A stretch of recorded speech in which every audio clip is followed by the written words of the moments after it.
Majiscano. Oh, now tree and answer now tree tremono. Yeah, who Auditor General. Audit be a wire. Efi 2020, EBC 2022. Efa COVID-19 esika ensem ho ba bi esika no efi baaye ene ade aban ede ye. But when you instructive say Minister of Finance and as the Ministry of Finance no omo na ebeye July 2022 omo chokoma Auditor General say say COVID torrential me see memo no sike bi ebai ebi so ye expendi bi ana say ye de tuatua eka bi enti kan Auditor General on share ade a omo a ko na from MDAs no ministries, departments of agencies omo ye spending agencies no the enhwe senia say sika no yetimi is there ye de ye na system na wo in place na chese ye de bibia ebeto nukwem na was ye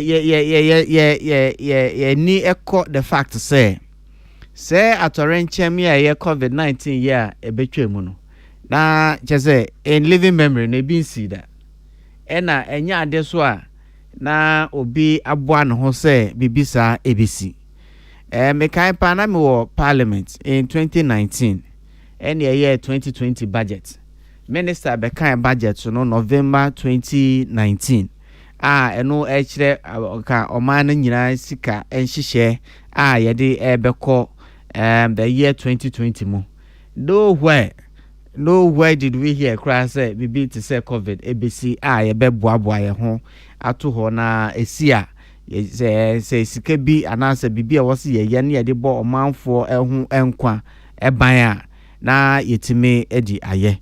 There was nowhere in 2019 budget na mekai say kosi December 2019 and ye team news no start by say yare bi esi wo start ye ne China enti by January no na ye hwehwehwe mu February sa year February 2020 me kai pass me akasa me to kwan ko Germany. In fact me be do the day after Valentine na that time no kra na Ghana airport no ki ye ko be a week earlier no na obefi Ghana kra na check temperature na ifidie esi airport wa check temperature if you say na yesua fi nyama bi esi to say Ebola no ntinta basic equipment no na ewo ho answer na obefi Ghana kra na be take temperature me call Berlin for over a week me by that time no na Berlin kra just say enhihye bi na ho a omode ehwe COVID is the echo but instructively no obekaya omampenyi na adodan kwakufuado he showed so much leadership edi or carry or man nyina along the line na oye statement bi ebra na COVID no every amanfo ache say break economy say edi bibia eba stand still no o kan say o nipa ho enkwa de say obi hwe ne nkwa ayentimi nya bibi enfi ho now so economy no etete dan a yenim sania ye be fix economy ne ama entina che say at the time no government dey share say the priority ne no say ye be ye dia ebebo amanfo enkwa ho eban so enti enkwa eban bo no the paramount of the government at the time entina che say be bia sika bia be fi bia no na wose ye kohwe say sika na dia wose ye na amanfo enkwa de ye bebo ho ban because so hwe nkwa yentimi enya hwe emfa ho na economy ne de ye den kra ye betimi affect economy no na COVID mo no ema as on mine no sike bi fifi web bank bi so kra yankasa kra sovereign funds na nhihye da ho a chese se bibi ti se COVID esi a wose etimi ekosa afutuo nom na ye bitimi edbebebo amanfo ho ban na pa se ekuro ti se Ghana na COVID aba na ya ye hu deficit in your health system na ya ye hu se Osha focus na COVID edibaye no na just osha western COVID no kram kansen ka by June of 2020 there na nka won number bi to say Ghana kra na just say ni emu kra na ebesisa okwan so nipa be wu atoto because ohwe na edem a na say yare edi wo advanced countries no na asefem in fact hundreds of thousands ohwe US ohwe UK ohwe am bi to say Italy China there ana figures no ba ntimi hu ne ye na ohwe baby to say India na ade hadwen na pass o mind to say Ghana yetimi ede enhihye eto ho sabe nipa ba akokra hwe ne nkwa a big deal na ohwe Ghana yi ayenya fatalities ayenya it's about 1500 pass yetimi ebo amanfo ho ban me kai pass afi no mu na teachers tifie amon ko school ya close schools na so yeti omoka Ghana ha aban ejuma ye ni bia ni ho ayete na katua so anase ye kan say sanse ye close down ba bia ye ejuma ni nti ye ntua woka in fact o hwe 2020 nurses a omotifia ye gi omo ewo ejuma mo numbers o hwe nhihia ye de to extra allowances o hwe insurance a ye ema nurses sene be ya essence omo ye front line no na so ye bebo omo ban a na ye ehihia chese ewiase nyina eyiyaye mene wo ye tifie na be 6 months na ye pipe twema ye bunso a ye ntua electricity wo COVID no na ye twofold ni twofold na say number 1 yare no aba ka manfo a edi dem number 2 esan yare ni nti in fact Accra ni Kumasi kra de enya bibia na ye friend no lockdown obi nko obi mba because na emwawa no wo move no ene ma emwawa no so etimi feel so eko obi it's a mode of transmission of the virus enti enya e ba stand still enti say nhihye mienu no ohwa number 1 yare edin amount for them number 2 esan yare ni nti na economy productive activities nya ekba to a standstill enti sika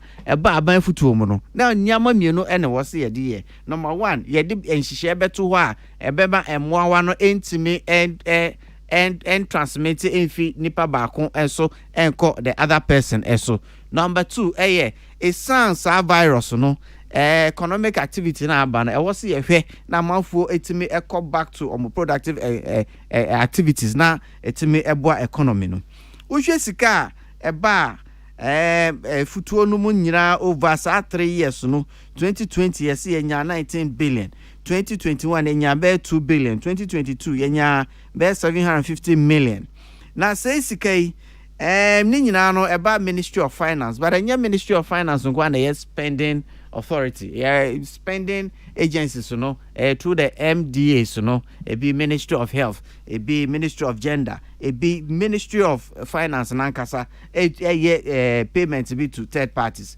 na wo hwe there ye di sika no ye de kunta eda ho a Auditor General edi ho adanse direct expenses are echo to cure and answer share ye de eto ho a ebema se nyama ye brase say share na ye de na it was very detailed though in fact o kan kwe no for ha se kra na de wo center bia obi enya sa yare na pe e wo se ye be fa no ni fie ekosi ho ambulance service in fact me bisa me ho say ye infrastructure no enkosi be bia nke ye nya ye ne beje na nka COVID ba ye na ambulance service eni ho anka omo a yare yi kan omo how are we going to transport them for baby a omo to say center see I be making sure say emo away entimi and travel within our communities bibia nyame enhihye de oni nyame ni bibia enti ebia nyame enim de enti a COVID no eba 2020 na ama 2015 and answer 2014 ayenka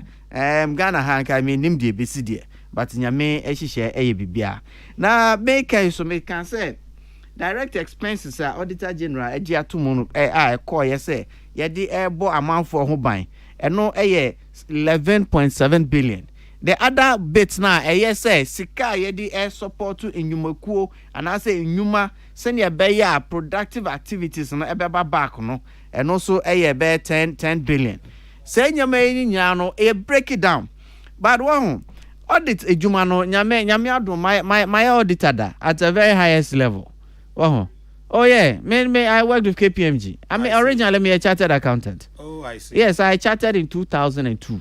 Wow. Yes, I'm a fellow of ACCA. Oh. And about say audit nyama ya say nyame adom ye betimi akakakra. Okay. The enti aye kan say audit nyuma no say afiwe my year ejumo my year men krata say say ne kontabu a mede be ma say shareholders so say in our case no amount for IS stakeholders no eno no sa no me a me ye audit no ne de ye audit no me first auditor me no was say me de bibi a e frɛ no interim audit report ekoma no sa audit report no generate bibi a frɛ no management letter ono so be yi ano because there ono ye ne se nia wo so wo hwɛ no e bia na edinsan ho enti uma audit no so opportunity se ono so ebeyi na no aka say oh say sika ya officer eko ha because nchechemu say emra we na nti emra we na me so me gina so e na me stimi expend say sika no say enti ya na audit no say report no anya final pe na edi ensem bibre aba na enti kra na ebia na public accounts committee ewo ho public accounts committee no kra etimi efre MMDA so no efre headmaster or school bi ono ye spending agency na ono so ebetutu na no PAC no ebetutu na no efa there were audit report no so it's audit there a continuous process na kanka pass Ministry of Finance nankasa trokoma Auditor General say ye pese obedi say dwuma yi na kwemu a Auditor General so edina kwemu ye ye no irregularities a ye hu ye no the dikan ye bebo ye hu ban se ne be ya say irregularities yi empo se bibi to say covid yi besi ochna was ye was system a ebetime ekopu wo say covid yi ana say sa ntorenche mu no se ne be ya bien ko wiase na ye be wie no na afi ne ye bebu akunta enye system no mu na wo hwa ama nyina sika no wo hwa Ministry of Finance ye wo bibi e frɛ no gifts no eye system a enke wo say wo ministry bia wo say wo department bia wo say wo agency bia ekosi ene no say 90% of MDAs no use give me so no back me no be I'm not really too sure the entire give me see entime use but ohwe afi we budget no minister aka say give me so no wo assembly wo department wo ministry no e was say wo upload wo budget e was so just say says be expenditure line item be any wo budget mo a you cannot spend and no your system I dey airboy ho ban send be ya minister entina akra na what to say obi ewo assembly bi na ye bi anya ho hihye expenditure item bi no akaye akotua bi ni nyina no ye de bibia eba giving to wo share irregularities na BS payment outside of gift miss because Auditor General no expect to say because MDA so no upload on budget so no expenses be obey no and also was I give this more but it sounds I prepare and agency na buy no I can understand say expenses ni be we didn't budget for because bia na make can say 2019 na me budget the national budget na for 2020 na buy no there was no provision for anything like COVID. Just so no we had to contend with the emergency of the situation in 2020 internet was expenses no it me ekoso ebia so obi bia wire contract da na say woni assembly be e won sa wo so on bia obetumi akoye say before assembly no be payment amount you have to be set up in the gift me system and also cry a process yen settle up number 1 yentimi ma contract number 2 yentimi enye any payment to you now so give me so no na o share processes e was ye go through no na ya kan so obi enya covid wa kotima na abeka enya afa ni e ko set up maybe a center bi ansa na yetimi eyi ni pa ko na fi abeka anasa akwetema akoshe ho se ne be ya into there were transactions outside of the gift miss and no we have taken note of it ni nyina no ya desua se ne be ya next time your system no be strict se ne be ya se nyama entimi ensibium we should be as withholding tax no asɛm bi a ɛha yɛn for a long time just say payment akrobrani at assembly or to ministry or to department on him pass or ye payment be a was say or yes I withholding tax no send your bear why ye payment amount no so one ko file tax returns so cry na a buying a tax a what sir akatuano so why no amount for be able many go so when in no at the end of the day Ministry of Finance say they are continuously a son say a person a build system a solid per hour be mra kese bi e wo ho a friend no Public Financial Management Act and non mra share your public finances in yaso and makes provisions for all of this senior beya dachi bi senior money entimi ensibium no besin there no Ministry of Finance koso engage MDAs no senior beya will have a solid system as a dachi bi mpo say bibisa besia and I say bibisa esia will have a system solid enough to take care of all the emergencies. Now ushe say nyama mu nyina na there was a particular line item atime achi amount for pa eno ye $81 million bi I can say vaccines bi a yetua enso not delivered no no correct. At the time I say COVID yi buy na ndunke ndro krekre ni ho COVID time na research kakra na services edi buy no services edi buy no enye te say paracetamol say bi ebetimi ato paracetamol edi ato ho na eche say omo bia wo benya services no eye system bia eye cold chain because vaccines na was say you keeping at a particular a storage a system be. In fact, the first vaccine cry nya Ghana no. Na Kenya Ghana na eba. Now so omo other countries are not also vaccines no kono. Na omo need systems a bit me a receive and making sure say vaccines no omo be keep it at the requisite and I say correct storage conditions no say be ya en ko say 80 Ema Ghana etimi enya ho kwan esan say ye what say system na ye di eye other vaccines no yenya akwenya no etimi enya vaccines no earlier than any other country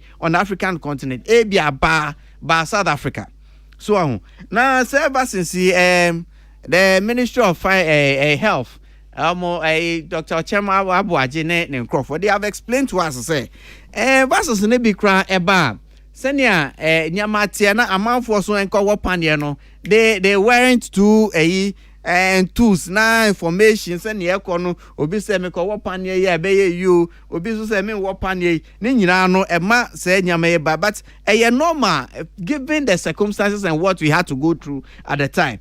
Enti say $81 million no Ministry of Health mpanyifo ene public health authorities no omo cheche mu die enti a se nyama baba eno so kra no omo nka se ni nyina akoyeka ebi o ha yen supplier because senia ye fi se nka panie wo no ebeko no enye sa na akọ ebesi ne in fact answered by 2 days ago na menim say ye koso wo panie no wo Ghana eti eye process eko ye nyina no we are building a system senia be ya Ochine bi say torenchem anase bibisa esia will have a system solid enough to be able to put everything in place. Enti aye pass auditor general no ode ne resource aba.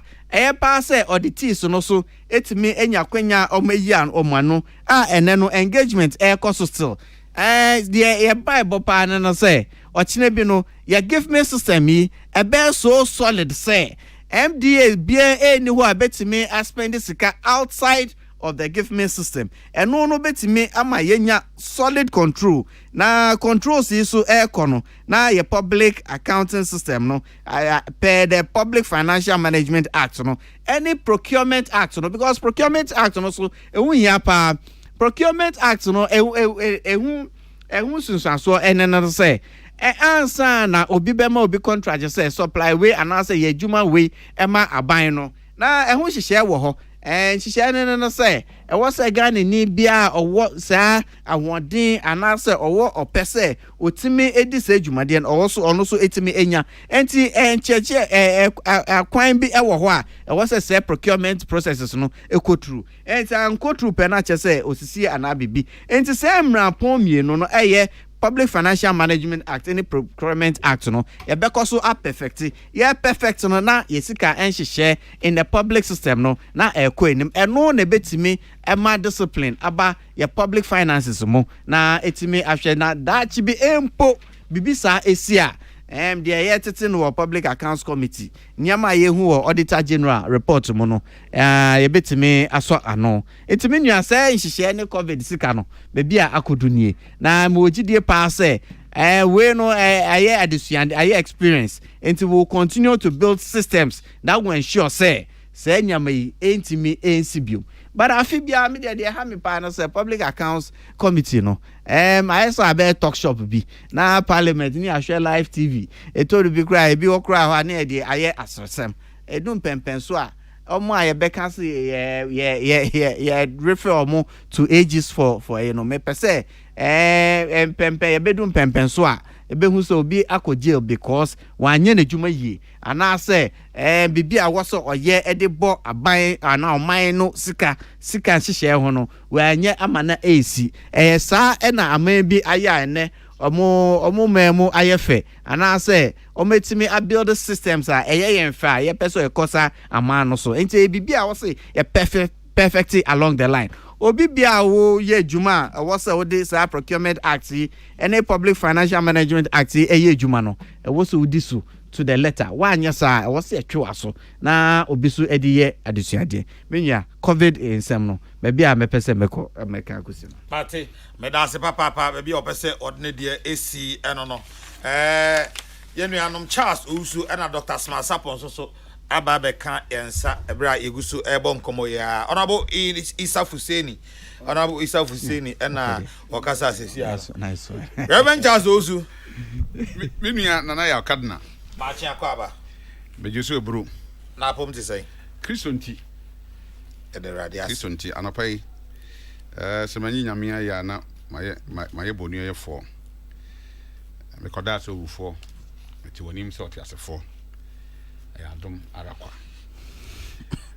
anapai na utie mi a na ni padodo a etie mi a ehwe mi ha ni amane eba na aba soso a menim ba bia udwane kosi a ho beto Kristo abie ne taba mu aje obi bia ne mu na nkwan wo ne mu na hotowo na ne mu na asomdwe wo ndi anapai na meda wase se wama me ho kwan se ja memra na ye mehyeso adwen emfanso mo man Ghana me chia me kromfo nkransa dom ya brafo ene nkransa man ene ni padodo a etie mi na anapai mo bi ache ye no ya oba hu COVID scan bi okwa no so nana yes ayara hosemo se oman ayi wo mu yi atorenchem kra ye fa ho de bokro no atorenchem o ye fa ho de ye niema ensem fata how because COVID enti same kai machia I didn't swear then aba I mean say tie for bibire nim dia me pese me ka ho asem COVID enti ana abusua bi abo COVID enti enyuma bi agu COVID enti ade ayerho aba fie na saa de we na se enipa bi saa tena se sika ye de betoto ho niema aboama enipa abrabo asati be gina se de na etie ante saa kra mpo a yebetime kushi na abrabo no na hu sika sem kofa nkofo na ase a ensa ase a na anya yo hosem mumma nye careful nipa e wo man mu munye careful nipa e di tumi ahye mo nsa munye careful de nipa gu no eso aba na otwa ise obetima adwane afiri nipa atemu anim ba onyankopon otesoro na ne so obi ante ho na ne hu na abofo mpo hu no na katua wose na hwemere bantem me kuro obi akatua ade bra no se de ne nwuma eden etie It's sad. Yeah, for public accounts, public Auditor General reported here. I think a who ye. Afibia, thank you. Organize national. I can't say a funeral. Bar na the report na to Independence Square. Yeah, there are 2 fin near the Kokrokoo abo funny fan. Yeah, the tuntuma kata tables not to so. Are they? Yeah, nana. Because from 1992 ever, every year biya o mine lose sika. I want for Juma umbedi. Sika nkofo de omunsabe bom. And the young nkofo be yama o mine aboka no. Over 4 billion Ghana cedi. Every year. More than that. But ya wa intimi nya aida. Body da. Ya be kan. Na afi ko na afi aba because Auditor General akoya finish aboa. Afi bia ye di na finish de. Enso ye hu ba bi ekosi. Eche me re kra ho. O ka say dum so ba kruma o ka dey see here. Yeah, we here. Dum so I think between 2013 to 2016. Dum so ba ya na ahokyira ba kofo nyum egu. Amam for correct me wu through surgery because obi say obi yare no na kane adum. Na nkofo so fa ho sign agreement ahodo a sika betimi abom botom nya o man nti. Ba o munti. For almost selfish interest.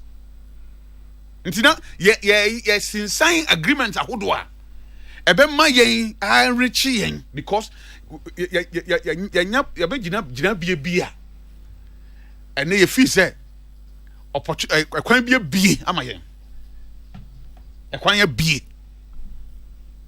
yen care we don't care about ourselves you see Ghana na kwa individual thing obi a drain home because obi am for obi ho say covid sika anana yen tua covid tax roma say egusu tua me wa COVID say ko anamboa Da bi nkoi ho ba you tua mo tax nti na me tua COVID tax na sika so e ba ye no obi afa me tua tax ho but chance utie tenchechere mu a nimdifo ndia ba send out say honorable Hussein Isakra no ka bi ni ade a Auditor General report no abase no ebia queries na o ma raise say ye de osofo chance usu ye de ska we ma say ye kwa asempatre ye hwe no ye budget na asempatre ni wo diska we ha si fa nchechire mu bra so bia say ye twen na nchechire mu no ba wi e be hu say neman bebre ho kra na ntisa since when hu say e twen man nchechire mu ba bacho na Auditor General ba krom ha yina the report about yina na etia under the NDC man ntisa ye kan say ye twen man nchechire mu mra now we've gotten a new term. And the Auditor General for the report no ba. Nti ayana I can say query no omo agency dana. Dr. Mpacho. Yan chro. So munyan chechire mu anka would they do that would they bring the report out? Yan chro say be chire yan de ntia. Na okay auditing no me dem menya auditor. Say audit obi na say fine say niam bia anko yi a. Nti nipa no wie ya na otro na o de kwa na. Don't they ask questions? Don't they ask and I won't asem. Please. Corruption kum nipa. Corruption keta se any pro any kankan. E bo man. E say busua. E say nipadua. And now we am meeting me fever. Be am kan wasem. Come and see my road. We hwe kwan am so. Ani mfuturo. Ani se kwan na sia say. And nipa etiwo we are I can say nipa etimi toba. We are more than 120,000. Baby eti. Na nyesi kan e de be ya. Me say we pay COVID tax. You clear COVID tax okro. Don't we? Nada bia no obi ya de bia oh na nya ye nche na nchechire mumra na hwan mra na yi. Ene den ye ma just onya na dwuma na ye. Because that ye be nya nchechire mu. Nya sa ewo yenim sa nipa be yemfonso ntina ye te sa I can say asweye no And then you'll be punishing because Obia won't change you. Ah, Nana, Onyanko Pont by Nipan chain. I was as so. Our friend Adam. Yes. Adam, now he was me naked. Bonnie, what didn't he? Location there if I nakedness will be. Fan I was me naked. I said, I'm a chihuahua over Baba and I'm naked. What I say? Now, may all be something when I be a Mijara over Menkasa now. Oba was we got it. Send your button to me. We got as Oba now, but I'm naked is 1 hour a day. Obi himself, we're naked. Or naked or naked. I see me naked. Bra, I then not the catch us a man, you know. Oh, yeah. Was it a riding patch or me? They mean you. I oba now the man. Oh, Barbara.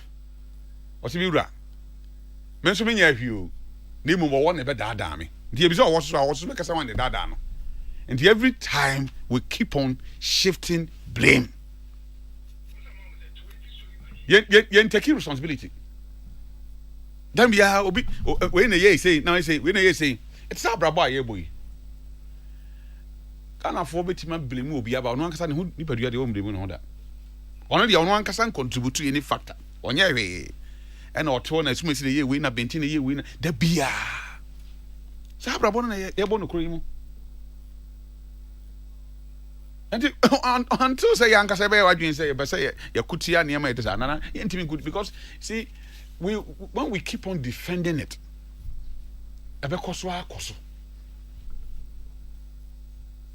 because minimum other countries here, but the minimum Sagana at here. And call for COVID aba a buying no boy cushion for 4 muscano. Yeah, the 300 tax. Yeah, 300 tax. May COVID here chimney. Not once, but twice. And so, name me to COVID tax. Me call me car, me to COVID tax. The ATS can be no, now Cobranis this can I do open. We are see a man can change him. And change the moving. When you look at expenditure and crana, and just a more dream. I'm not cry about copy, a more dream. No wonder we are where we are today. And there's a bio individuals are about someone in free. That chinty. Me fa bisi kan koto baby. Na me mo ho ban. Na ho fa so grab am me dey todi edi. And then aban the you can say to me Jeff from them. Please, we cannot. And I think that saying now with one voice, you know. You commended the Auditor General. Now you share you catch the union penning for our Parliament.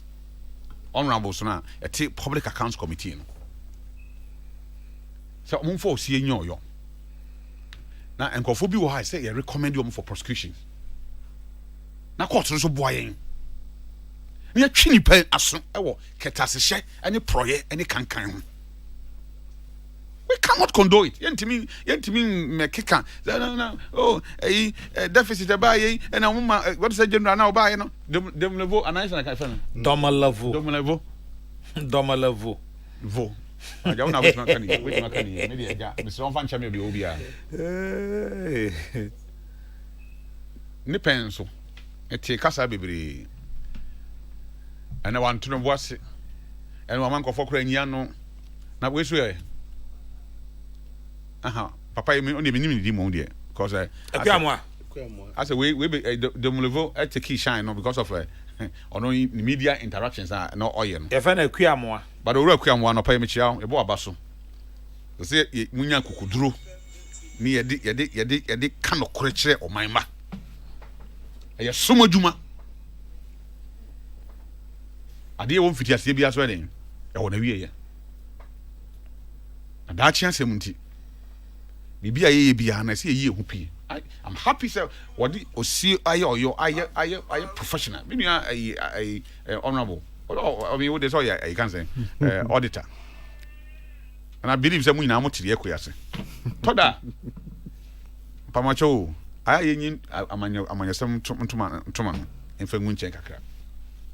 imfira o mine dia na yentimi hwe ye ho anim kan kire ye ho se we enye papa we eye oh chance for the forward march of the country chance say metimi aba mu kakra they make an say well sika ensam a system a way in place na ohwe audit mu kra we be a friend internal controls no and no kra na e den hihye beto say look anzan ye be says ye be expend sika no e was ye ho budget send at the end of budget also call through procurement and sana e be making sure say say supply or say juma bi also ye no why and sana ketua it is a system no eni ho a e no bi etime edi say tutua ensami and say system no enye solid e no bi etime epe mu a gap bi eda ho a no timi exploit na just say dey say nyame aba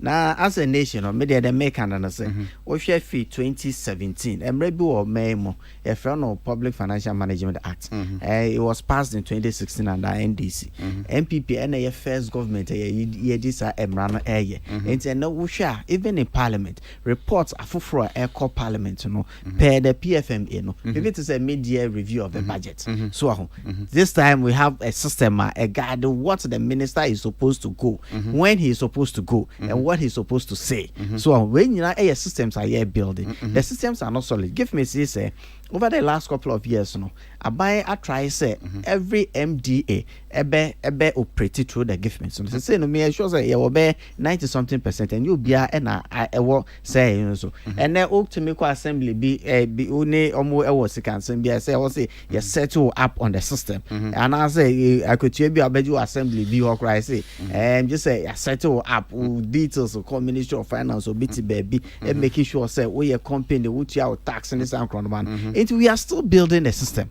because say a benya solid system no say nyama ABC na say nyama crazy no e pass auditor e the report say aba e pass omo e was omoyi omano no yema omo akwanya e ma omo so ayi omano but media means say so bi aye bibia enye ne kwan so e was ye twena so baby I me pesa wetia na wakọ baby am gina so bi bibia enye ne kwan so was ye twena so asem na wie ya no eno no because enye sa ma ye ntimi nkoso once the system is there but there's the system na nkofo use at the bokoro no so once obi use system ya ye niam ensem fata no ese say ye twena so with one voice as ye twena so and me home dana me hu say I can home but message me na me de we ya kan kakra na aja me page because of program be dem anim hwe enura chi be 2 days na me hu study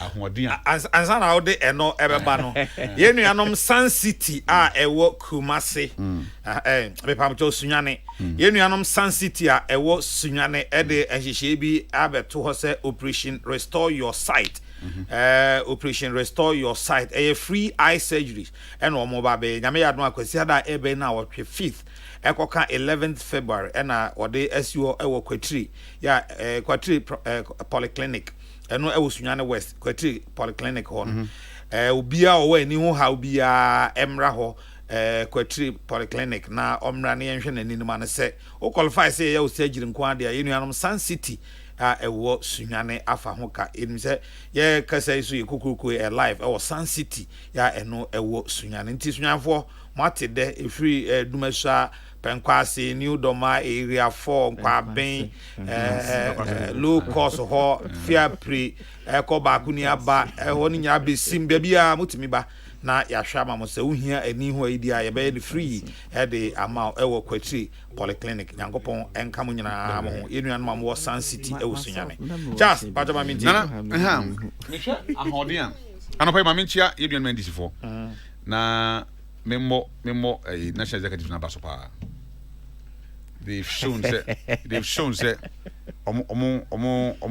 they mean business and that's leadership because you see in as much as I agree with other people saying is a consultation and coso you know and if omo consultation be bring no which I agree no doesn't take it away say omo chire say they are in for business now me who say anyone people before can be am say hey MPP for mo can be.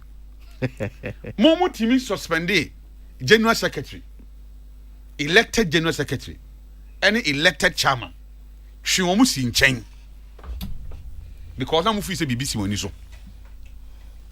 Where should they ask me?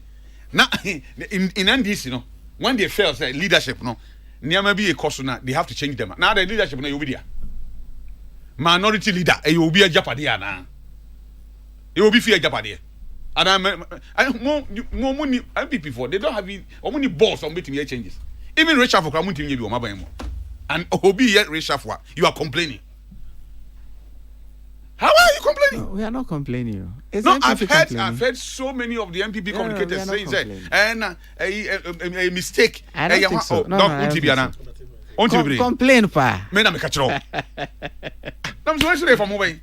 And to young man this for no. He said you have elected them to work for you. In as much as me man support to ore sharing ketia, man support to ore fifikwete. But the oma here no man who sell and pass. Indeed, they are the leaders of the party. Oh yeah, they papa. And I'm on parliament MPP for a majority. But you know, you near Fenyo Markets. My leadership, no, it's hard time you change them. I'm telling you.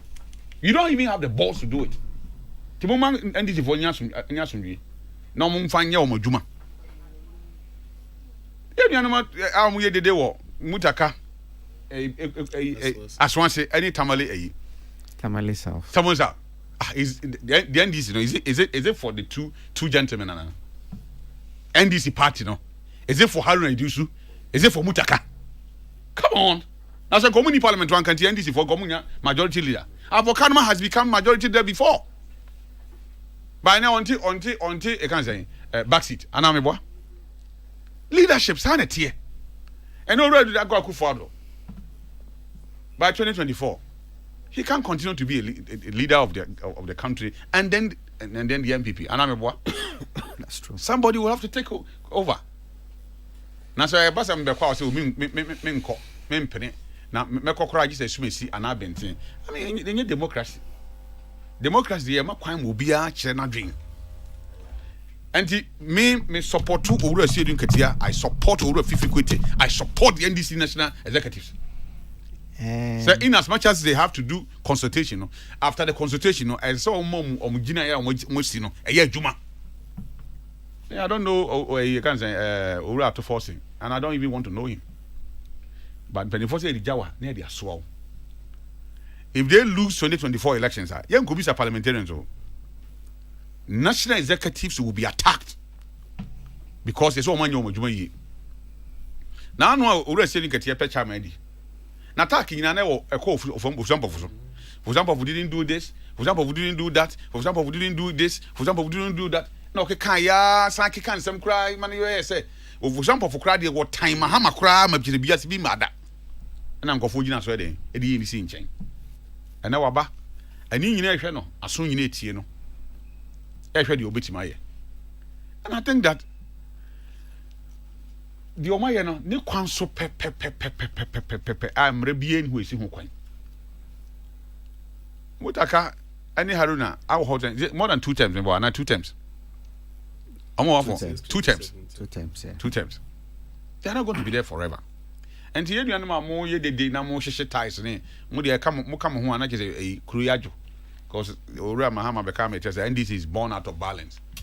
And the mo de say there to trust them the tetem.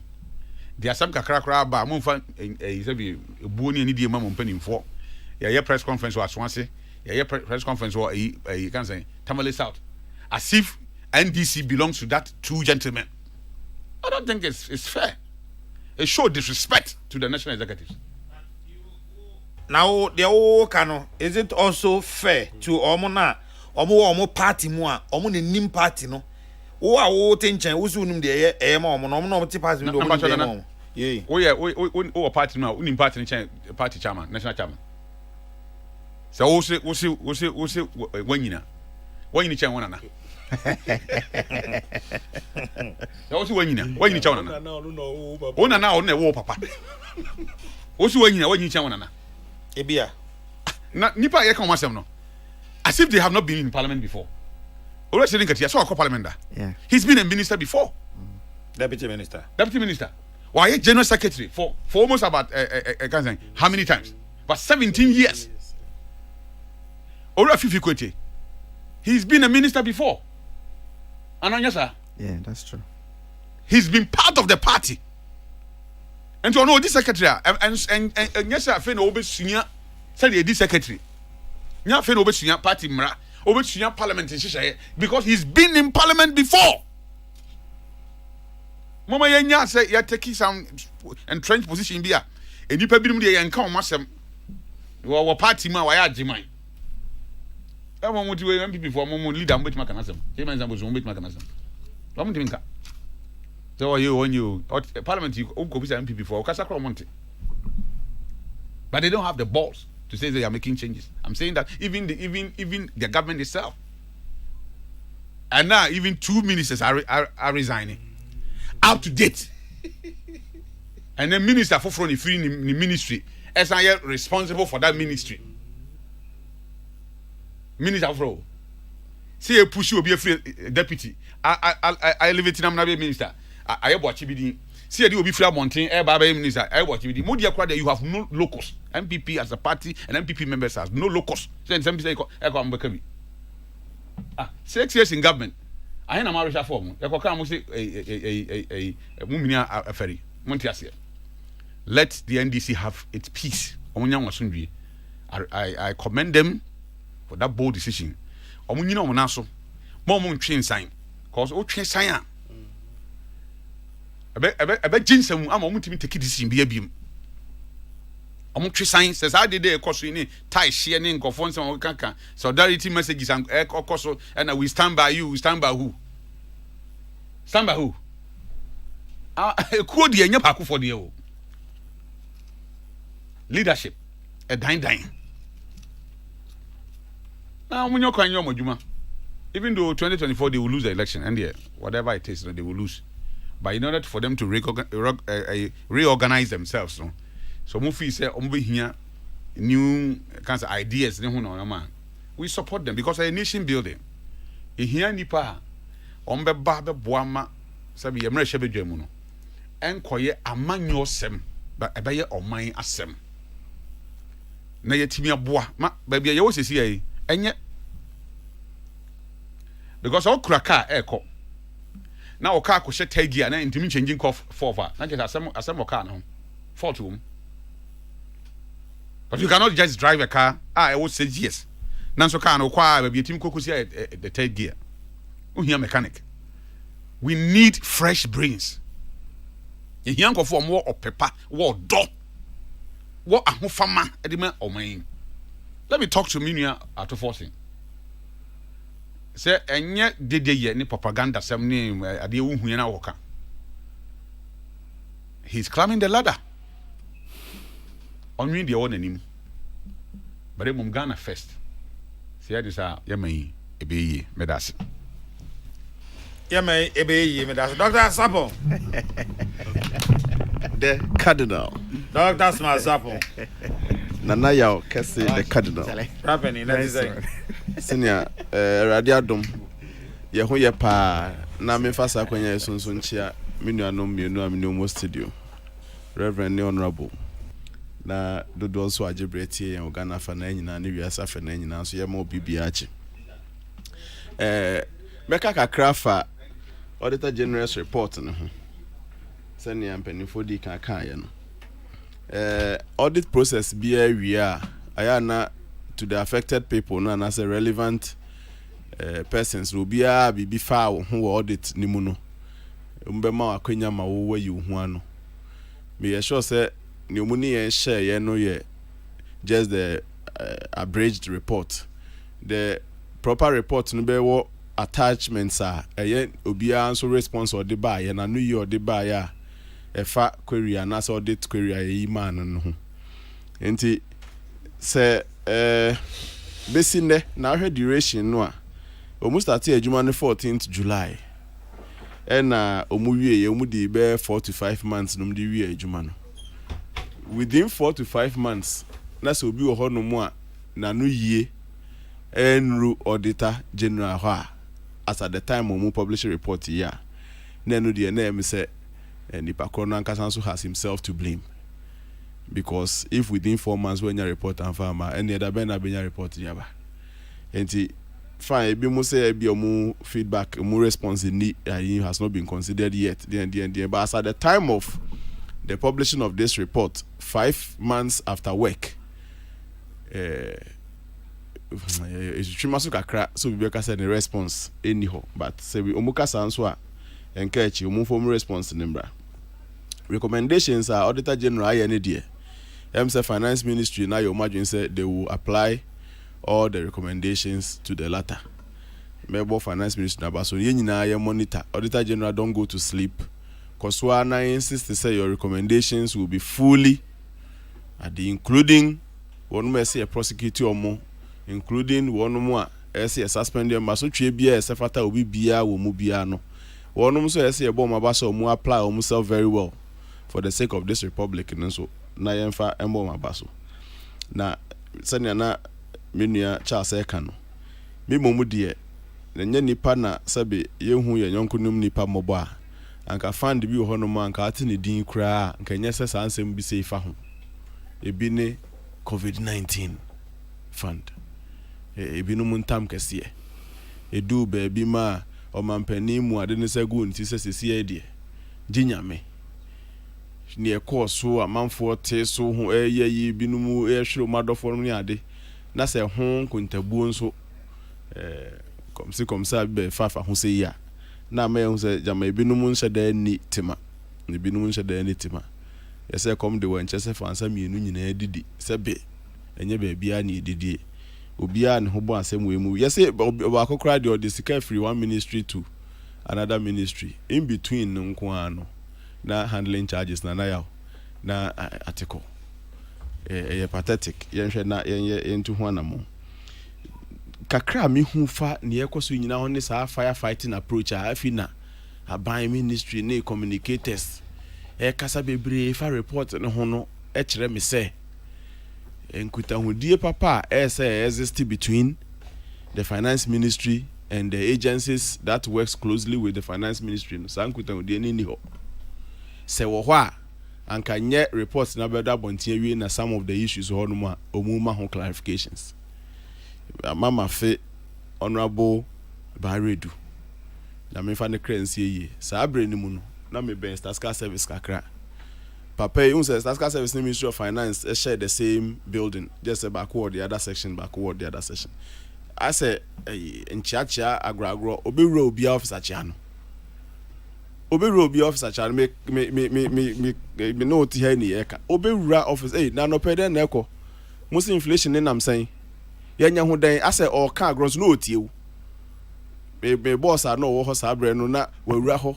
prof anope wo se den na ekọ inflation na fe dem calculating you last month dem calculating me so as agro but na or build some rapport advice be ho no mu on that social level you can give it to him and as a minister he will work on it. Meaning the relationship that must exist between the finance ministry and the Auditor General. But I don't think so it should be to the extent that respond to queries and then be too formal to the extent that on farmer ya obi so ntimi mi sese na query we so ntimi nto on fa say oh Charlie audit mu ye wie ne kosi sen asem bi on me meti ana na yentini fa report the mamo quickly response the mamo answer na me query na say on fa report man no mu dia ba. We must establish that cordial relationship, and that's what I miss about Finance Minister Baredu, late Finance Minister Baredu, and Amin Fanekrense. He was doing that very well. Meaning, Finance Ministers are abandoning the relationship they have had with the Auditor Generals, with the Staska government statisticians, and the people that they work closely with. So, see, I share every month, friend is saying, financial the inflation in your NEMA reports are. I have Staska service releasing any idea. It looks like nothing is done about it. You don't see clearly something being done about it. It tells me, say, Jama, Obi ahe Juma. Yeah, one end doesn't have any effect on the other end doesn't have any, doesn't care what the other is doing. Eba sa omano ebe try konechi. Ye nyina yen care about what the parallel institutions are doing. For mine. Na yempe kwan bia so both official and non-official means to get closer yebehu problem na si ano crans and esi na o commission obi so nkonko ya dwuma bi ma na afi do the level our publish here wie answer na response free government oba government agencies communicators in firefighting approach ma maja no anya to mawi covid ye mu hu nkuntabu na minority edikan abeka say sika bi afafa ba bi ni ade enti semu wa no ye bi you should have assisted the Auditor General early to come up with the truth and not to still wait for Auditor General report and say beba answer na still na mudi echi amu offer what they call clarifications and the I think say relationship wa da Auditor General Ghana government statistician parallel agencies so many Ministry of Finance human say relationship is too formal. I don't like it that way. Minya yanka me recommend say yempe ban redo style ni bi na no pa bia say yeah finance minister anywhere deputy step through the offices and find out how they are doing keka man e bi home the bebo yeah yinso then the reverse is true in the for the sake of the republic na yenye man nyefe firefighting approach there we ba ne say yesi baby aseye kodu no nsiesie nkodu semu wa anu ye bi semu ni anu ye bi mama spread the code dada say covid-19 among for the chop already Auditor General reporting micro na yes suspect him and penny empire by so as some chops have been mentioned that na odi achire ye nyenisa na me de esi ho no wo hwe NDC for nsem nso a the cardinal Reverend Charles say obo mpanimfo na baso ono die ohun fom so bia waye mame kan test ba ko mienu bia e ba no so anaje senka ye kan ko no bye mesa ba ho sesia the honorable cratu na no ye na meka nim se so ono de reverend say me man nka bi reverend say me man honorable nka bi o ana honorable isa me boa mano wo me obeka de minko se maminko utu enyina ma hu so wano ye o meka kana so bia bojo sia no ase egu esu de matemo wa menka nkofo adwen kira o me de aba na kakra me wi ana maba mo so ne ye de ho no apon. Good morning, Nanaya Okese. Is Ghana really broke and need bailout? I'm not sure Ghana needs a bailout. The fallout from the Auditor General's report makes me think that we have intentionally declared ourselves bankrupt because of all these revelations. Politics is now a means to enrich yourself at the detriment of the poor voter.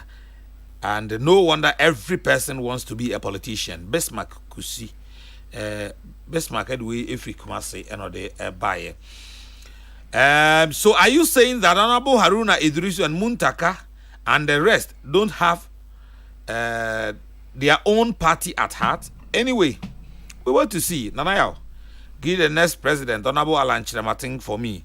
We Ifri Manaba Stephen and the Pantine Village buyer. The Auditor General's report is an exercise performed by the auditors about 6 months ago. If not all of the irregularities, okay. A jump on Masim, but a jump on Sabrebium. Why, Mr. Sabrebium? Citizen Francis, and or do we say by and or say it is clearly visible that the NDC is in turmoil and there is danger ahead. The first political party to hold 2 live conferences on national TV and radio, announcing various parliamentary leadership concurrently. This is what happens when leaders fail to consult extensively or engage sufficiently with all stakeholders. We had enough reasons to break the 8, but this is phenomenal. Regards to Dr. Mahmoud Baumia. Okay. Nanaya Okese. We have state insurance companies. So what explanation does the government have for using enterprise insurance to insure COVID-related nurses and even the National Cathedral? I'm surprised that this is happening under Nanado's watch. The man. And surprisingly, Honorable Isa Fuseni is defending it. Nanaboachi Edifri Pokuase. Good morning, Cardinal. Please ask Charles for me. Defense in India, right? Which of the Auditor General's reports has said someone has misappropriated funds? If he can elaborate on that. Kwame Peyin Bansa and so Edia Ode Abba. I don't know. Good morning, Nana Akese. Who is talking about selfish interest here?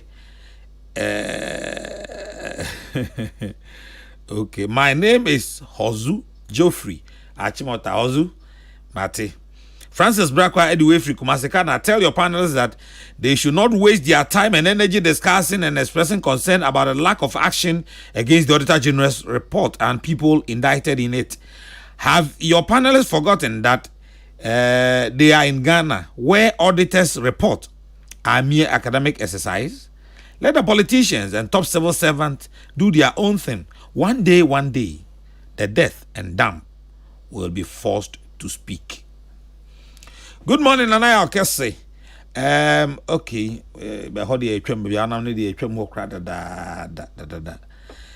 Dr. Akoto is the one to wish for Ghana because he is real workaholic and a visionary person who has been able to make agric more attractive to even the working class. NBY Upuku Ajiman Edifre Asante Kumasi and all the Ebaye. The Auditor General's report on COVID-19 is still on course. Discussed it. When one for the Anka who offer.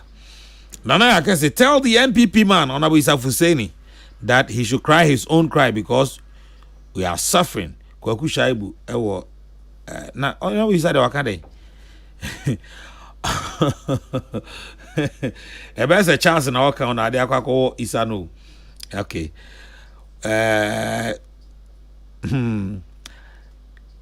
Kudos to Reverend Charles Ousu. Anyone involved in the COVID-19 misappropriation must be made to face the law. It's as simple as ABCD. That sounds a very good chance with a step forward leading to breaking the eight. When human was planning against God somewhere in Babel, God caused confusion among human as a revenge. Let a change stand, for it is better and good for another. Nana Yao Edway Ifi Takwa. Nana Akese, changes in NDC is needless and takes us nowhere. But one for Udin and Kahon. No amount of reshuffling can save the NDC from being in opposition. They can even bring Donald Trump, but still, breaking the eight is loading. Greetings to the chief engineer, Lai Odai, incoming Crow parliamentary candidate. Monsosonono. Amisco Spelele in Kaswa says, in fact, if the NDC cannot manage their parliamentary leadership, then they have no business attempting to manage Ghana as a whole. Amisco Spelele, Edway Ifi Kaswa. Hello, Nanaya Okese. Good morning to you and your panelists. My name is James Amwakwe Jekum, aka Ofayao. I listen to your program regularly. I was born in October 1950. I live in Sakumon or Regimanuel. Could you please ask Opening Kuvie Jekum if he is willing and able to give me his... Okay, all right. Opening ni hantim pacho se next week oba na yebisa no ede amount. Why? We de mpaucho wa... Peace 104.3 Kokrokoo ena wasungusu utie Honorable Issa Fuseni ewa hasi Dr. Smart Sapon Reverend Charles Ousu Wamani Muso kwa kudi jumabi ewa babinti eka say the Reverend Wamani Muso edeko beko Dr. Smart Sapon ho na afimaba Honorable Issa Fuseni ho na me sorry ba no but me hwese ne a Issa Fuseni anoye no no a onye bi obe camp anti no question passes asemi one can be be ya me pa de yeah but you how they say ka how na me dear how that was asemi dear pa how nyame enim the people involved no ebia nyame adom I know them from working practical if I was on the same committee with him. Haruna is somebody who really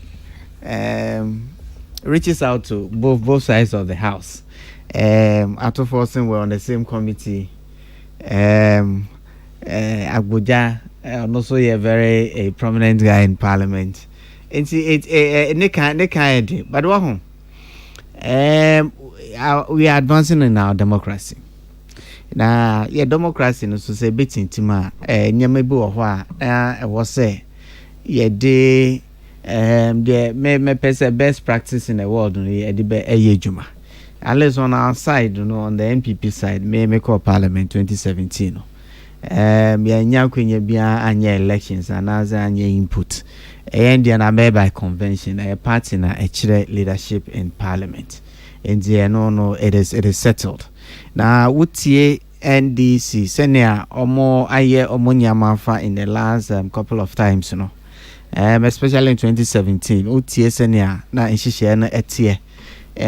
Coming into 2021. Parliament, the 8th Parliament, so senior inshishe na etie.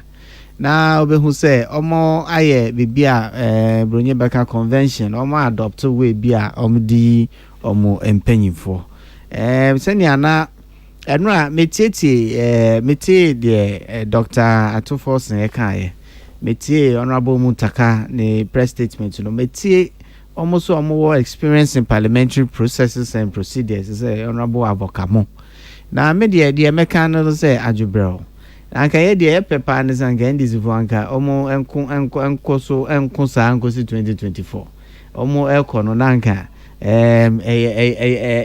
yenso ye gain but we share the institution of parliament that be ameka say Ghana see ye benya democracy emphasis pa not just an institution be was ye support to mass institution no ejuma was say institution etimi ese efata na ye parliament enti parliament institution be was ye support no me dem if say and this is an opportunity for both parties NDC NPP senior be share best practice what you are saying nyina senior parliamentary caucuses omo leadership senior be ochine bi na NDC for bia ochina na akoye another party party ne de at least for now no won hihia de but share best practices na say we share the AC no so asofim kakra honorable Haruna Idris in fact initially no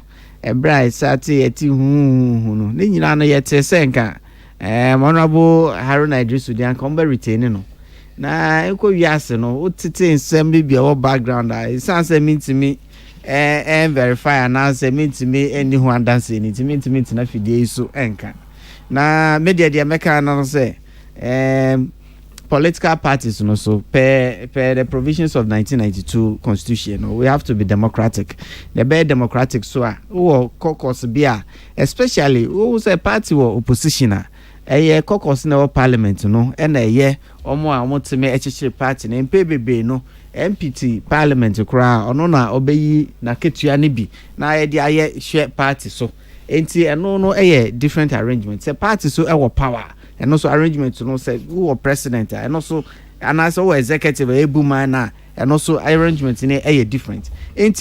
I think say what I will want to say no say both parties MPP NDC be CPP ne de akuka ho no so ensua na yen share best practices na ya adopt na de course NDC de no crepa say enya de me pa as a proponent of democracy as a obi amenya kwenya akọ parliament da no meso so we have to look at best practices nyamfa enhihye no to se ne be ya ena ebia obi na ye de ayewo nti o tie kira obetimi asre ebia ochina na ya be de abe ya na anyawo de nti media I think say for our democracy to evolve no yemfa we enya adesuade na yemfa procedures ento se ne be ya senya mai entimi ensibio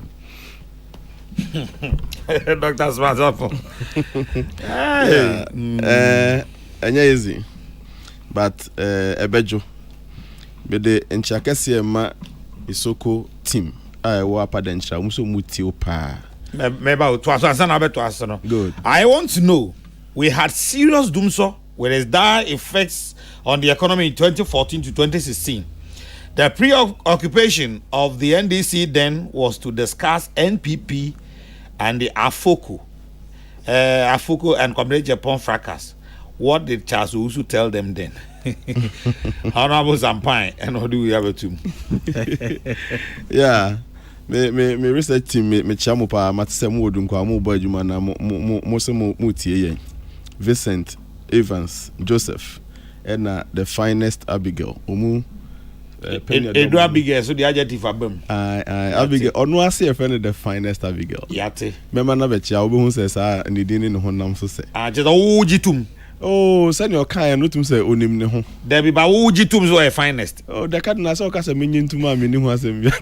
Me ka say jitum bi bisa ho. Yeah, team leader. Kennedy was so much. Oh, King, Major Sododo. Deputy project manager, ne team leader, Pap Solo, ne team ni nyina mo boy juma. Osemen kan jo so obi abi hu. Oh, ready. Minu afa o. Minu ano Kennedy. Eh, o nya izo. Ene otrinye. Ka sha say yehu mia, yehu no. Ene otrinye. Good. Quick one back bi na me fa nwie auditor ade no. Eya na enye kwase institution bia wo internal audit system. Ewo ho.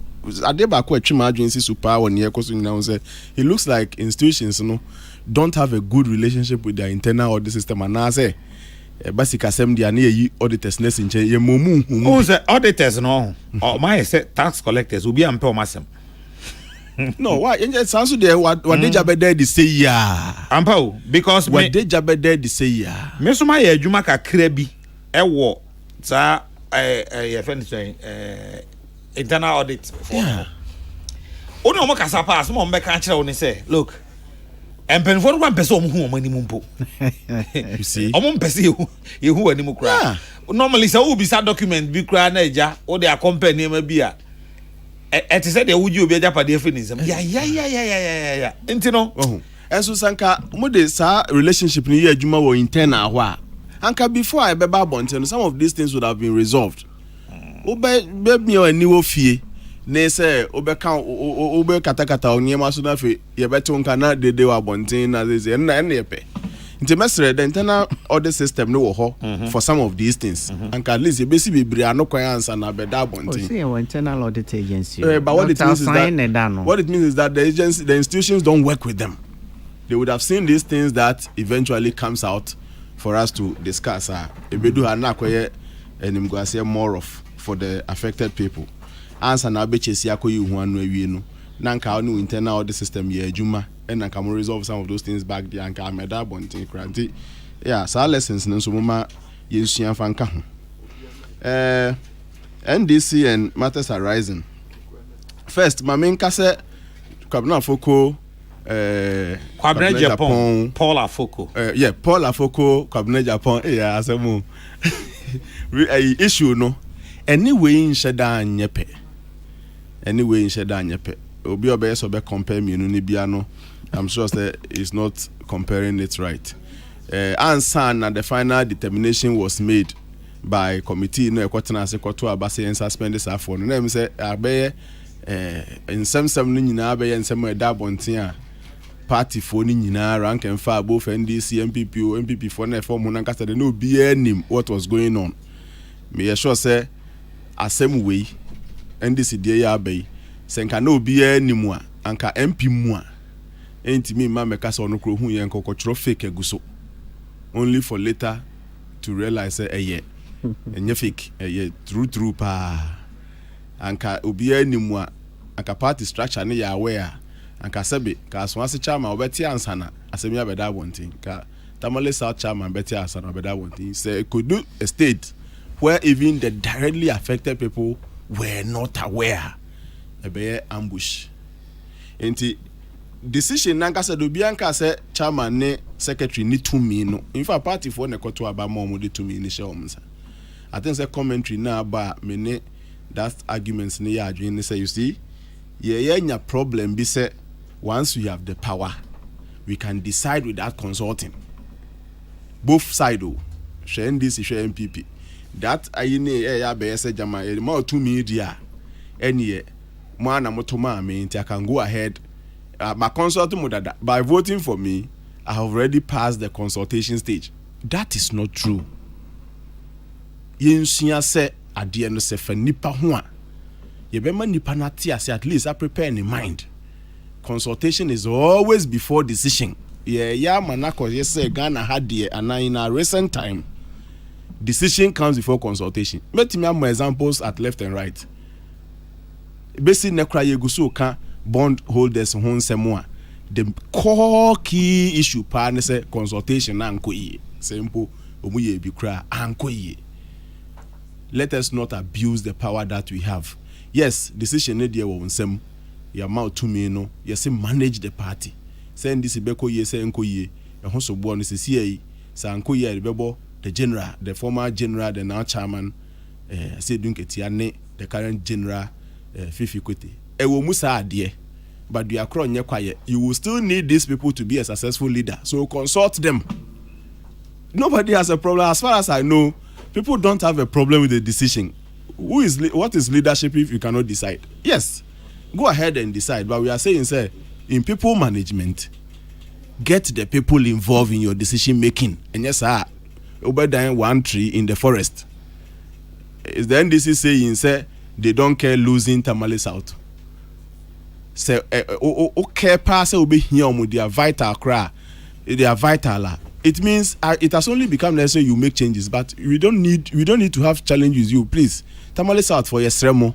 Yense sakeke your restructuring now ba. I say yes some changes. Be affected mo MP. And yes say your time wana ye ni samwana bibi. But akoba de sa your sermo. Bibi says here. This thing be done before the announcement is made.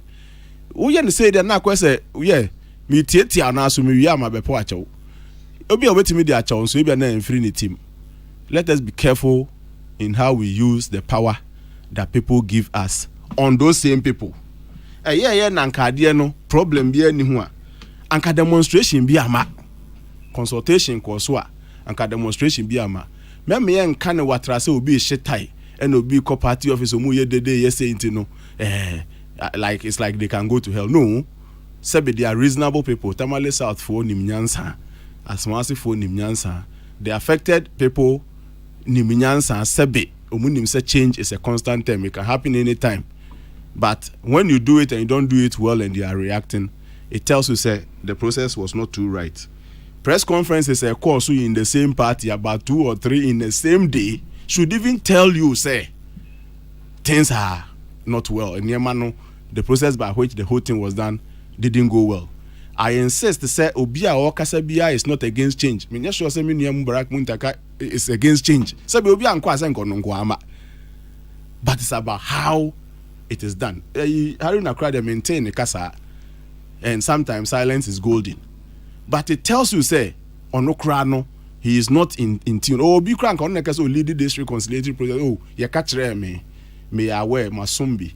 But if the thing is going on at Tamalisa, it means no crown taken by surprise. Deniers and counter deniers are ekoso. Say the thing didn't go well. Some schools of thought say His Excellency John Dramani Mahama asked them to hold on. Other school of thought is saying say he actually asked them to go ahead. That denial and counter denial and denial should tell us say something went wrong. Let me insist to say nobody is against change. Minyesha say Haruna is against change. Only that things were not well. In fact, addition and subtraction the guiding principle for Minuya Fifi Kwete and General Asedun Ketia, Chairman Asedun Ketia. That should be a watchword, plus or minus, because we have 50% and we need about 10 years the plus one become. And so in every decision they seek to take, they should make sure say how much is this thing bringing onto us and how much threat does this thing pose to us. Yankaso be untouchable, but in doing so manage it so that the effect of the plus and minus net effect will remain positive. And yes ubetimi 50% in there, but you will need that plus one in order to secure the crucial election come 2024. Response from the affected, the silent and the comment tells you say things didn't go well. My position is not say omun reverse it and I'm mumun reverse it. What I'm saying is say admit nanka going forward, one yes our mistake is their very first sort of major decision. And who admit it. So yes, I have the power, but it looks like in implementing and using that power might affect a lot of minds. Look at Parliament. Over 60 of them are saying they still stand with Haruna and Hadi. It should tell you that things didn't go well. The MPs are wise people. they all know the concept of change. Who doesn't know change? In Pennyford, the only constant thing is change. But if members of parliament, 60 plus of them, are saying, say, things didn't go well, people should say, don't get here, chairman, please go back, reflect over the power that the people gave you and how you used it in this particular case. If you think there is nothing wrong with it, like General said, say they didn't need to consult anybody. It is true, the Cardinal. It is true you didn't need to consult anybody. But if one day the people are going to be part of your success, then common sense would have required that at least you get them along. On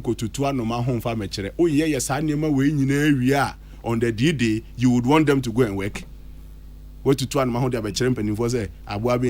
If you know one day you don't need to leave Accra to Tamale to go and work in Tamale, and that you may need the Tamale structures there to work for you, please, the Mrandamount, you don't need to consult. It is true. But for the sake of let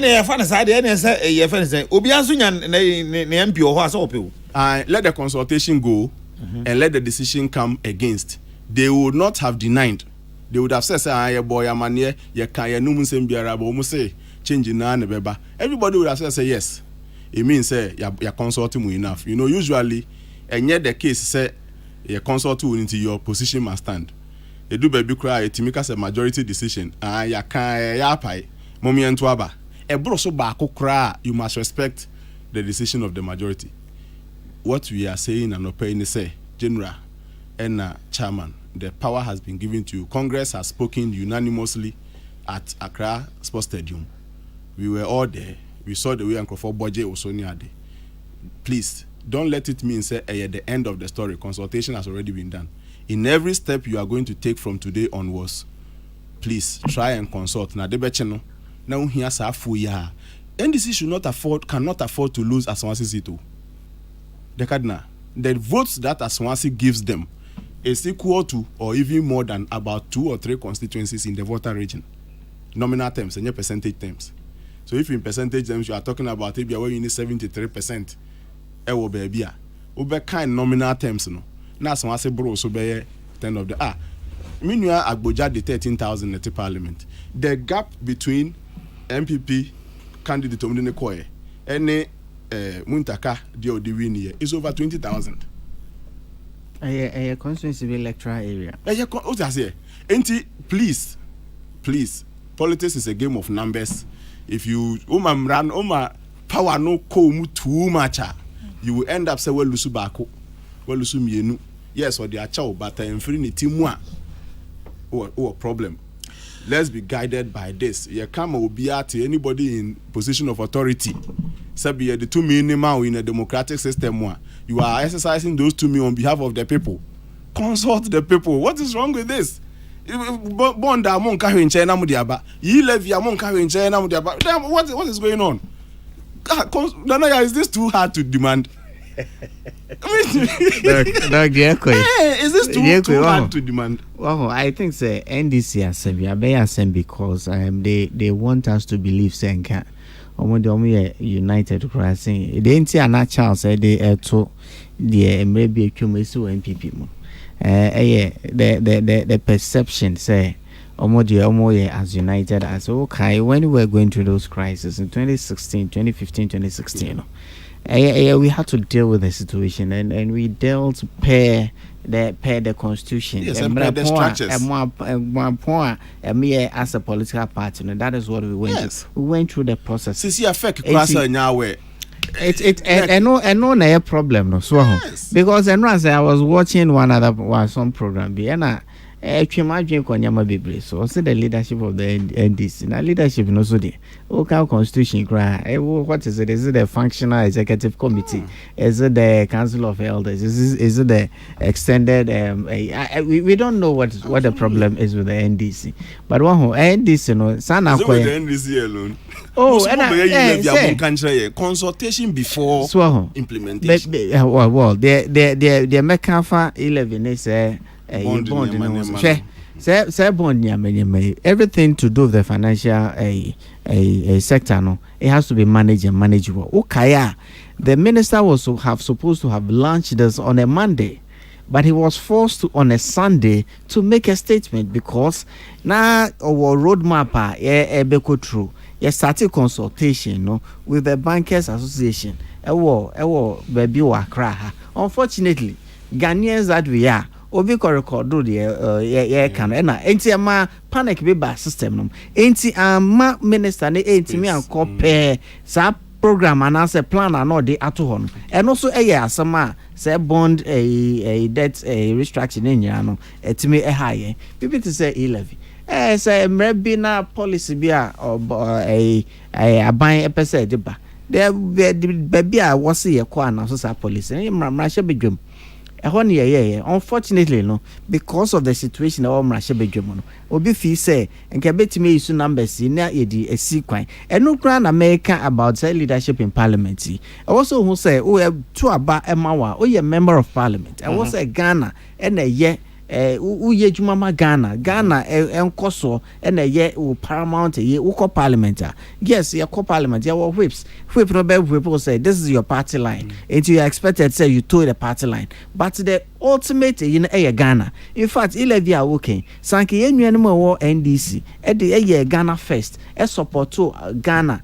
E support to aban no anka bia enye no say ye ka bond holders there by ye downgrading nyama nya start anka be so ano na che say sika na aban no be bia na sika aban no fi so benye sika no de bumai anka be koso akoso sa say anka numbers ni yet say ne was 7 parliament na ka menyi ne sem pempen so ye bedu so parliament rules no eno no mate Musa Batwa in Kumasi says Nana Yakese, at a time we are experiencing unprecedented hardship, corruption, and insecurity in Ghana, looking forward when Ghanaians are looking forward to seeing the NDC form the next government, we are fighting for parliamentary leadership. The decision was unnecessary, and the process was absolutely wrong. I hope and pray we will overcome this needless struggling very soon. This one too shall pass. Musa Abatwa.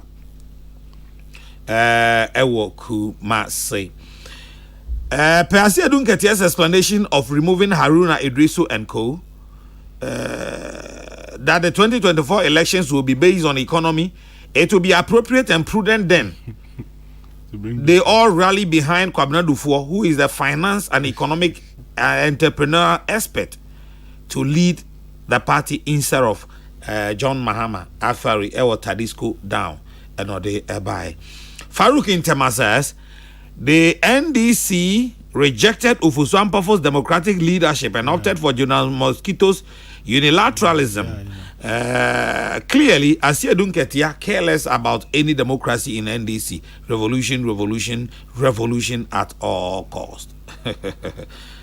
More Oga Uli Wonkari. I knew Mr. Asia Dunketia would be used to wipe out Haruna Idrisu and the rest. Haruna Idrisu and Muntaka from the front bench of the minority. Fifi confirmed on CTFM that John Mahama was part of the decision. If JM was not part of the decision, then he should be bold and say so publicly, or forever carry the mess he has created. Greetings to Sampine, incoming MP, Swami constituency. Hey. Baby, no. Oga Uli and all different carrier by. And fan namopen greetings to Honorable Sampine, incoming MP, Swami constituency, Kumasi. Oga Uli, no di we say bye. Honorable Fuseni, okay, my men fawaku in Germany. Nana Yakase, please kindly call Proverbial Honorable ABA Fuseni and let's hear his views on the happenings in NDC. The supposed turmoil and cracks in the NDC hierarchy and party as a whole should not shift our attention nor focus as government and as a party. In politics, it is only appropriate to ride on woes of the others, but not to shrink responsibilities or shirk responsibilities. The leadership of the MPP should think of sorting and bringing the grassroots on board for they are indispensable in breaking the eight. Jomo Pokwase Festus. And I was saying, me pomba, I mean, Fabaku in John, I mean, pong. Cardinal, game over. Montaka, I'll say, Montaka and Haruna are gone forever. They won't come back today or tomorrow. Political positions are not one's inheritance, neither is it their entitlement. It is very prudent that the NDC remains in opposition to solve their internal issues. Danger looms as the unfavorable clouds have gathered. Samuel Brian Boabing in Awoshi, who continues to say that even Rollins was once sidelined. How much more Muntaka and Haruna? I want for doing Yajmo group. I want for doing Yajmo group. Honorable Zeni. Mapong. Kadna. Papa Mapong. Yeah, porno. A new topics more, but me pese meka. The last week or so, no. When I was school, my DNA and some a topical. But who say, to say she shared on and can send yana and she share it. Maybe a Tremonanka, a buying a Jumaku, buffer stock and quan supply, saying your mind. They are main yanty and I say, subsequently, no, a buying it to me at the system be at home, and crank you may be so support ain't he? Say, Sichiri any school, and I say some any school, no, then you know, Yamiadrum, yet me as one, no, Emma, yeah, Mofra, was school, no, a bit to me, and ya, a Janis and ya, a war, essay, a fata. They are better this week, you know, so you see furniture. Now, furniture, no, they no crap, and I say, all basic schools, as I say, a lot of the assemblies, you know, and they take it responsibility. Now, assemblies, no, because assembly, no, what district director of education, or none of the back stops with her, or also, no, one say, the director of education, or Portuma MC, and the assembly, no, the Kodna MC, yeah, it told the big crana, a big grana ministry, no cry, and yet aware, say, in same be AC. Me and Gazami school a while ago, cry BBC, sir. Now, there was shortage of furniture. Now, say education, you know, but it took somebody outside to bring the attention of the minister to a issue. No, one it may resolve it. So there should be a way, say the system in place, you know, will also make the ministry aware of some of these things in your baby to me as well. And never qua MP Chenkunya, District Assembly Chenkunya. Common Fund Administrator Chenkunya, Ministry Nankasaso Chenkunya. Into all of this, near the Bumwa, won't say, and yet Adia Nanka was say, problems to me, Esisa, but some problems in this year. Let's make sure, say, rather than sensationalize the issue, no, the issues on the back now, authorities are. Omo eya omejuma se omo beye bibi afa ho na yetimi asoano na mentimi me wo ho no NDC for nsam no. Yes, media makansa nka. Unwe. Oh, and this ones am there okay I want to mean you. There is a familiar no party. No permit here to force it. A press conference no. We are me drive me nam krumu ana me say honorable Mutakaso ekasa. But me say honorable Haruna enka.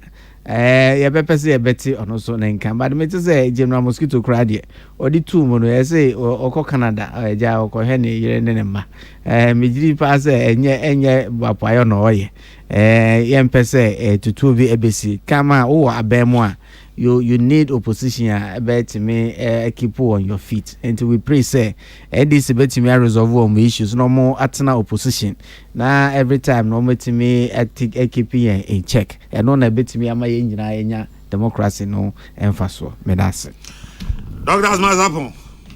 Two quick things. Near kind, some MPP person will break it no, and yet largely dependent on the mistakes that the NDC will be doing. And say if they want to break they should keep their eyes on the ball. And I agree. If I hear some communicators somehow excited about the I don't know uchini na ira prego. Ayo, sorry, facha me. Wampa.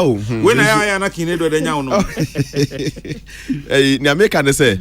Say MPP betimi edi nkunim abatu a ede anim no a. Enkogina mfumso a NDC beyeso. Betimi a contribute, betimi aka ho bidie but enkogina say ejina sa eyinso nti mesre mate say some of the communicators e bi no mo eni agb say yi mesre momfa mo ani nto ball ne so nye obi ayi ahwe ase ho na abefa de agedin ena ne yekwa nyina no so omo ye ne ntem by now no mutimi ya na fe mutimi de acha reconciliation akomato ye mu a and this be bounce back as one united front getting into 2024 nti two political parties nefo enye ne yekoso na kire say ade keep your eyes on the ball ena ne etoso mienu ampese me de wie ma wo say ya na ewomu a na post bia bane ade especially efa Franka 24 de no e wo MPP nim futu amede ma as a research consultant ne say mompe exhaustive list in research or BBF and literature you must actually exhaust the latest information the one who be build it up on me who research ni bi na omachanitia Mahmoud Baumia Alanche Matia it tells me that you don't even have the latest information you are conducting a research without knowledge of current knowledge nti munya literature review ni moya moanya krese munya nipa beedu contested different from oye no obinya 0 and obinya 1.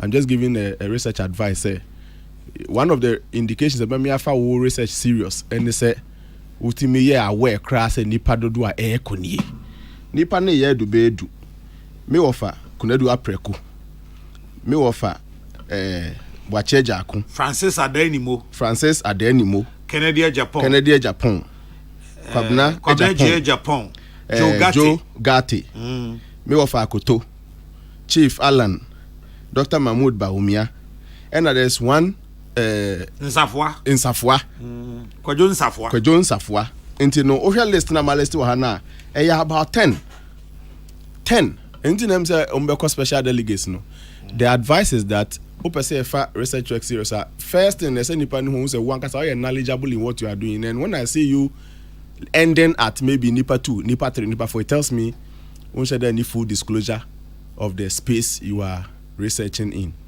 full report over electoral commission for obinya 0 kra mu chroche ho list all the parties near you e just doesn't come be jersey nipa miensa na mienu a omofo say omno me leading that means you have introduced some biases you have judged you feel like it's the race between only two people so let me end at 2 once you introduce subjectivity wama the science the at the correct research no now we are reduce ni mudro nti research for na no misremo list ne wa ha Nsafwa Apreku Kwabne Japan Ejakon Adenimo Gatti Ken Akoto Alan Dr. Mahmoud Baumia at least get all the names and get to the field. At least for now. I like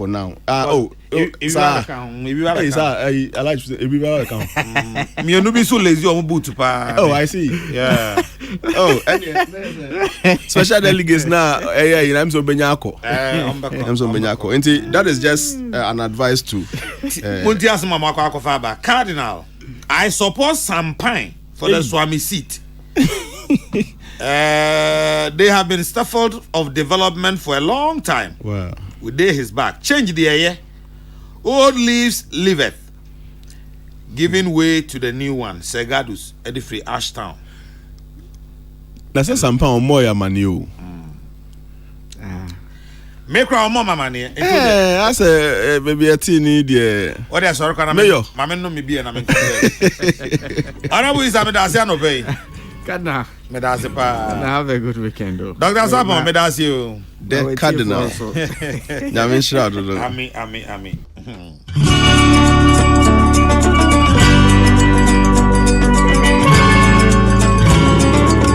Dr. Smart Sapon, Honorable Isa Fuseni, Reverend Charles Usu, and I'm no Mutuan Commando Pay. Now, trees so honey at the Mokosie, and a honey at the Musie. Mamen kan sa mo de mokosie de na minyansi na otwin so me de moasi Dr. Father Dixon Kennedy Asante Osei Esquire Reverend Kojo Asante Stephen Barfor Peter Squire Pretty Joy Isaac Opoku Mami Biama Kwafo Nana Ya Konedu Odi Ahenkan Kwame Yebo Anaposo Hima Joa Yebo Eje and Akusiago team we and the time machine out you so my meeting mama chairman general Kwame Sefa kan. A friend on our kesse. Wait me a friend the cardinal. And some are really go ahead. Kofi Kumbels and the royal baby no more than aqua come se premo beto. Kasi abono beba and kai bo beba. And pum to say beba. Dia nkan Kwame Ebo abetena say drive time a council bread. And what she love you. And some are really go ahead. On Sia Kasi abono beba. Na DJ Tozika Twaso. The radio sum Joja Munyina Nana ya kesi ni the cardinal. I'm Choma Kram. Yeah.